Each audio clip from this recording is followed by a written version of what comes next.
sign-ups here because there's a lot of events coming up, a lot of big actions taking place here across the valley. So if you are interested, please add your name, number, and email. So, along with Better Together, I am a father, I am a husband, and I'm an employee of School District 51. I'm an attendance case manager. My job is to get children to school, and the number one reason children will go to school is because they love their teachers. And we do too. That's right. Sadly, we know this. There are several outside forces that do not appreciate the promise that public education gives us. The promise of a future where all can receive education no matter their race, their color, their creed, their gender orientation, their sexuality, their poverty, whatever they walk through the door, our educators promise to teach them every day.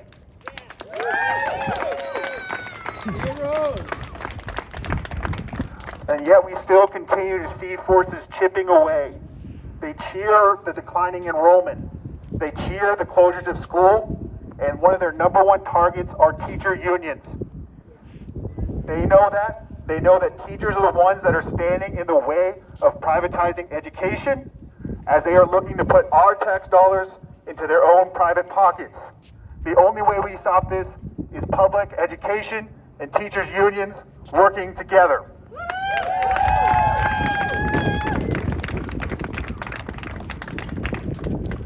I want to make a quick shout out here. We have solidarity with our firefighters union, Bryce and Rasmussen here as well. MVEA is the largest public union between Denver and Salt Lake City. We must protect this union if we want to have freedom in our valley. A union increases wages for everyone, and it protects our students and protects our liberties. So I want to say thank you all for coming out today. We're going to have a couple speeches. I'm going to introduce my friend Grace Lynch, who will be talking about some of the upcoming pieces of the negotiations that will be here to support today. Grace, come on up here, please. Thank you. All right, Nick's going to help me out. There he goes, helping out right away. Thank you. Hi, everyone. My name is Grace Lynch. I'm a teacher here in D51, and I'm also the secretary of MVEA. Thank you all for coming out here today. We really appreciate it, and it's great to see so many familiar friends and faces, and some people have come to support us. So thank you all very much. Woo! Woo! I want to take a few moments to reflect on the moment we're in and to recognize the incredible work being done by so many on the front lines to push back against the tides of privatization in our profession and to defend the rights of over 1,300 of our colleagues.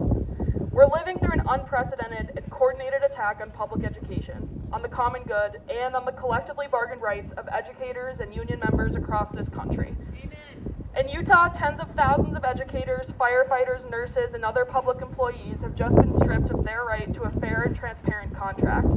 Their voice at the table has been silenced by those in power, those who benefit when workers are divided and disempowered.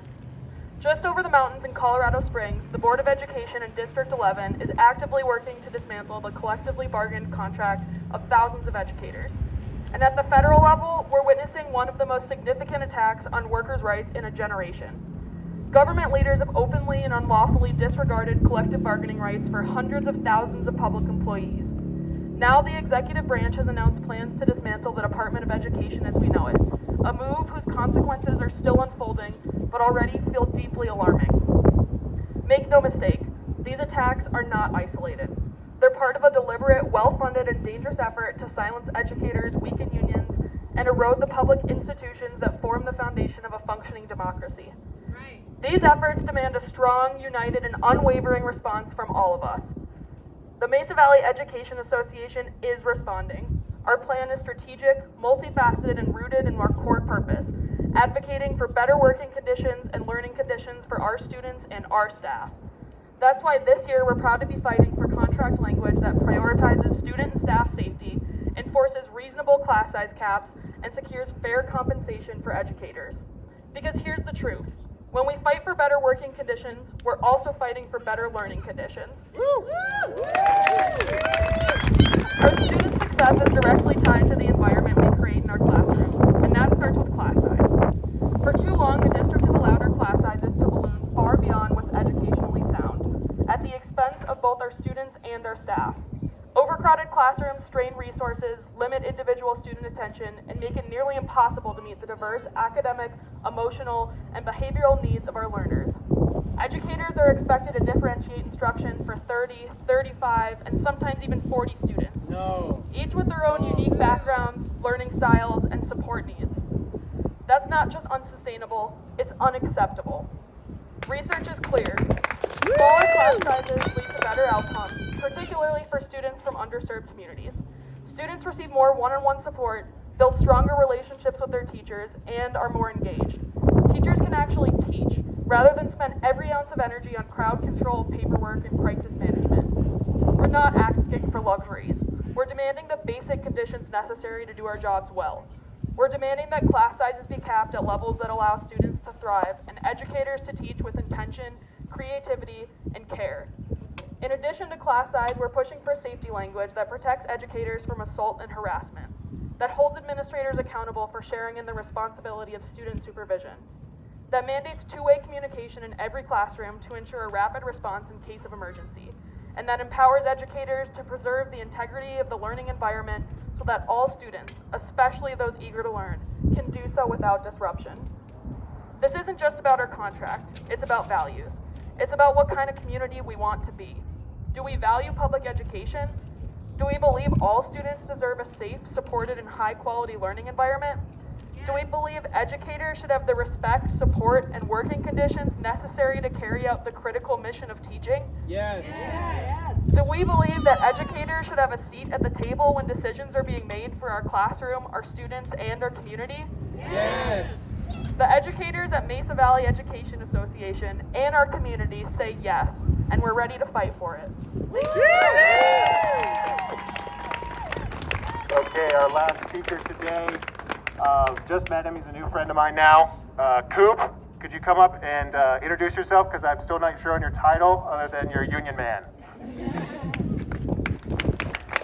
Hi, folks. I think Union Man is one of the best titles you can have, so we'll stick with that. My name is Cooper Caraway. I'm the Executive Director of the Colorado Education Association, representing over 40,000 members all across Colorado. I want to say, number one, that even though you may spend days in the classroom, you may spend nights with your family, you may go through tough days and different conditions in your life try to make you feel isolated, try to make you feel alone, and try to make you feel like you're going through something on your own. You're not. You have the love and solidarity and support of every single member of the Colorado Education Association with you through every struggle, through every victory, and through every defeat. I want to say I travel around quite a bit, and with all the things Grace mentioned, there are people who are celebrating those things. There are people who celebrate when the Department of Education closes its doors.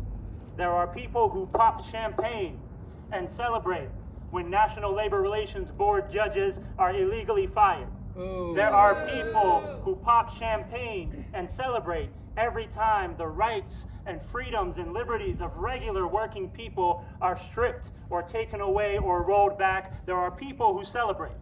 Ooh. However, the Colorado Education Association understands history because we have history teachers. And history teachers, any history teacher can tell you that any celebration by the billionaires right now is a premature celebration. Because any history teacher can tell you that if working people in this country have shown one thing throughout our existence, it is that we are determined that the future of working class people will not be written by billionaires and banks and bosses. It will be written by and for working class people. Yeah. The Colorado Education Association and all of our 40,000 members stand with you every single day. in a sign of solidarity, I want to see everyone's fist up in the air right now. When I say, what do we do? I want you to say, fight back. When I say, what do we do? I want you to say, fight back. When our educators are under attack, what do we do? Fight back! When our unions are under attack, what do we do? Fight back! When our students are under attack, what do we do? Fight back! What do we do? Fight back! What do we do? Fight back! Thank you. All right, y'all. Thank you all so much for coming out today. It's going to be a long negotiations. I want to give a shout out to all of our negotiators. Long nights away from your families. I get to spend a lot of time with my daughter though, so I appreciate that. And I want to do a quick photo. So let's go ahead. We're going to line up right where the shadow is, so we have the building in the back of us. And if you have a big sign, please step forward, or any sign, please step forward to the front. Let's get a big picture with everybody.